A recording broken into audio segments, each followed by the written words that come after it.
Admiral Tim here. And look, I want to love Carnival. I really do. I mean, I started cruising with Carnival back in the 90s. I think they have better ship designs. I mean, that big open air atrium on Mardi Gras, so much better than the Death Star on Royal Caribbean's Icon. You know what I'm talking about. Plus, they're an American company. So, wait, what? They're not really? Hang on a sec. Carnival Corporation is incorporated in Panama, and its twin entity, Carnival PLC, is incorporated in England, operating as one unified business with shared management. So they're not paying American taxes? All right, scratch the American thing. Anywho, Carnival wants you to know that their ships have a week's worth of meals and you'll never eat the same thing twice. But what they're a little less eager to advertise is what the crew that's making all that food is allegedly eating themselves. This one's not another top 5 packing mistakes video by that Life Poorly cruise ninny. This is important stuff you need to know. So strap in, Susan. The allegations. An ABC News Australia investigation. Not a blogger, not some loser TikToker, like an actual news outlet. They talked to current and former Carnival crew members. And here's what they're alleging. Carnival crew is being served leftovers from the passenger buffets. We're talking food that sat in the buffet steam trays maybe a little too long, and it wasn't eaten. And it got passed down to the staff instead of being thrown out. And you've probably heard about the crew's extreme working hours. 12 hours a day, 7 days a week for almost the entirety of a 9-month contract. And allegedly, there was medical neglect on board, including allegations that ship doctors pressured sick crew, some of whom could be contagious, to keep working instead of resting. And that they live in cramped, overcrowded living quarters. 4 crew to a cabin was described as common, which multiple workers linked to a high rate of skin and fungal infections. Ew.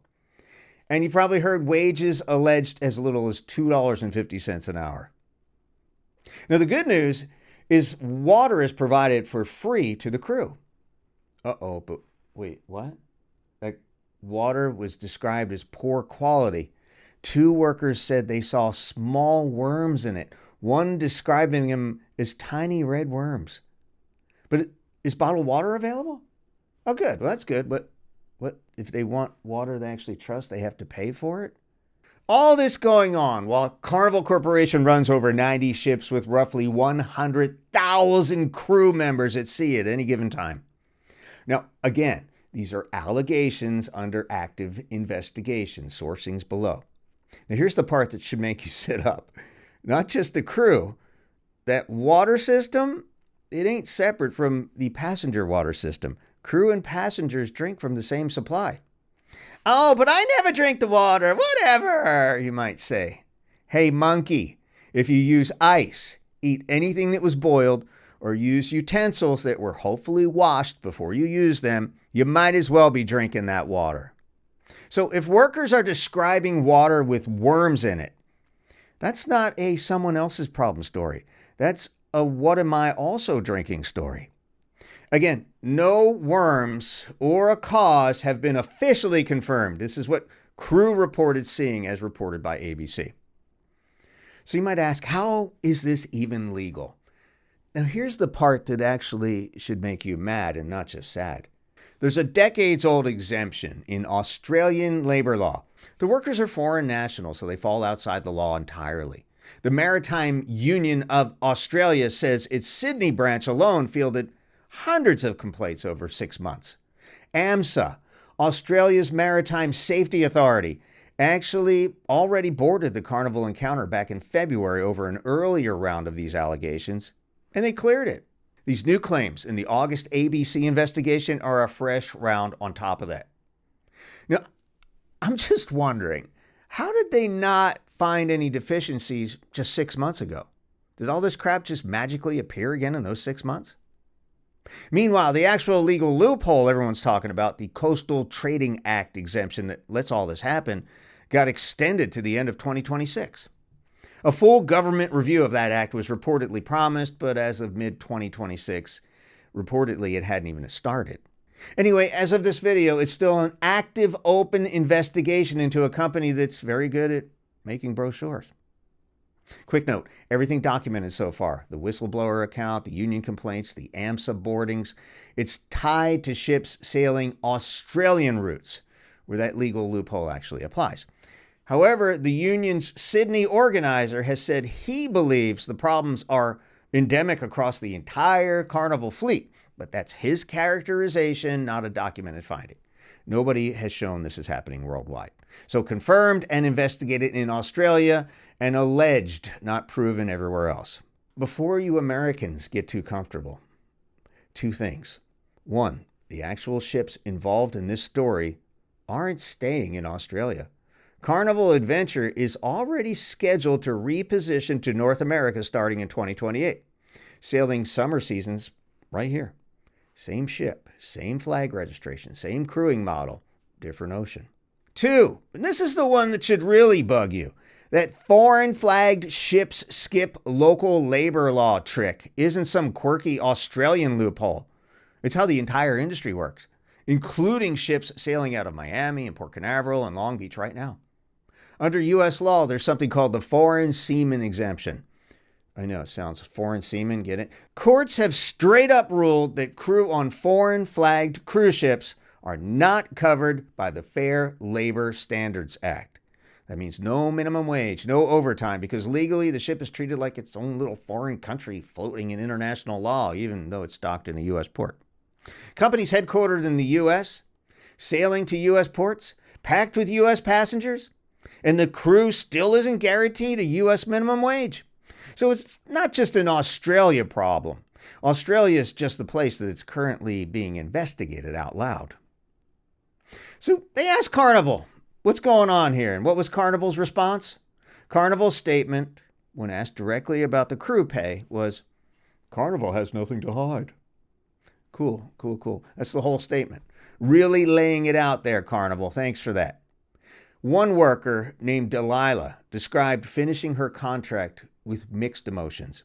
She said, yes, I'm going home, but emotionally I feel damaged. You think? And she's planning to do it all over again later this year. That's not Delilah loving her job. She has no choice. When the crew members are asked, why do you keep coming back to this? The answer wasn't loyalty. It was that $2.75 an hour from Carnival beats what's available back home. That's not a choice between good job and bad job. That's a choice between two bad options, made by someone whose passport decides which bad options she even gets to pick from.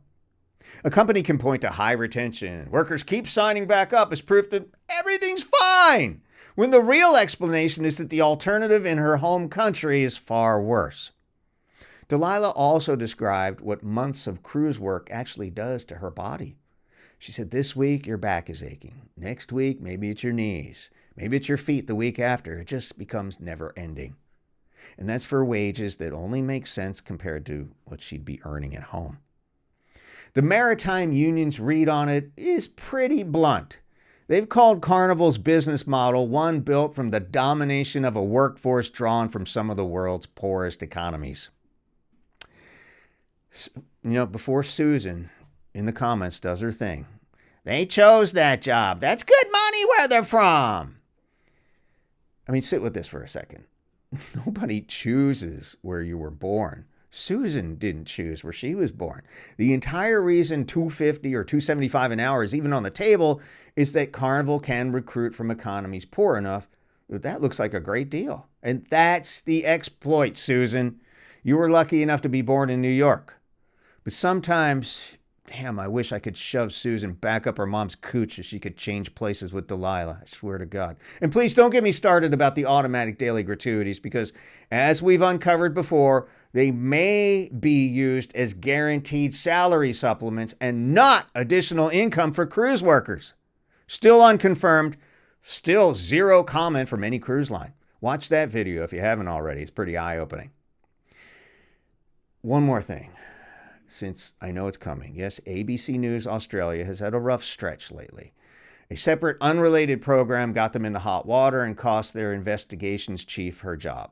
Different reporter, different story, nothing to do with this one. So go ahead and wave that around to dismiss this whole investigation as your excuse not to look at the actual reporting. Now look, I'm not going to sit here and tell you that cruising is evil and that you're a bad person for taking a cruise. I take cruises. I'm not the labor board. I'm not God. I'm not judging you. I can't fix a 40-year-old maritime law loophole, Australian or American, from a stupid YouTube studio. And it's not my job to save the world every time I make a video about boats. But it is my job to tell you what's actually going on in the world before you hand some company your credit card. See? You get to decide what to do with this information. I mean, go ahead and book Carnival. I don't care anymore. Or write your government rep, whichever country you're in, if this bugs you. Whatever. I'm just telling you not to make blind choices. I'm trying to help you here. Help you make that decision. And now you won't because you're in the know.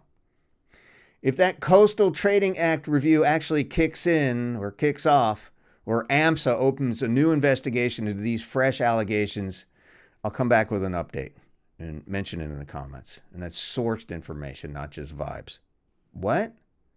Do you really expect a sea shanty about this?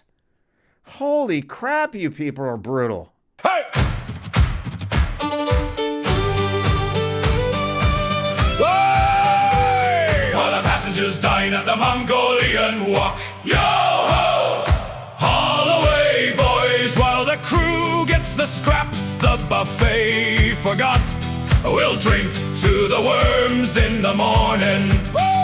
12 hours a day, and they smile all week. Yo-ho! Haul away, boys. 4 to a cabin ringworm on the feet. We'll drink all the worms in the morning. Hey! Nothing to hide, says the brochure so bright. Yo-ho! Haul away, boys. Lawyers are cheap and the flag ain't mine. We'll drink to the worms in the morning. So raise up a glass. No, wait! Skip the ice. Yo-ho!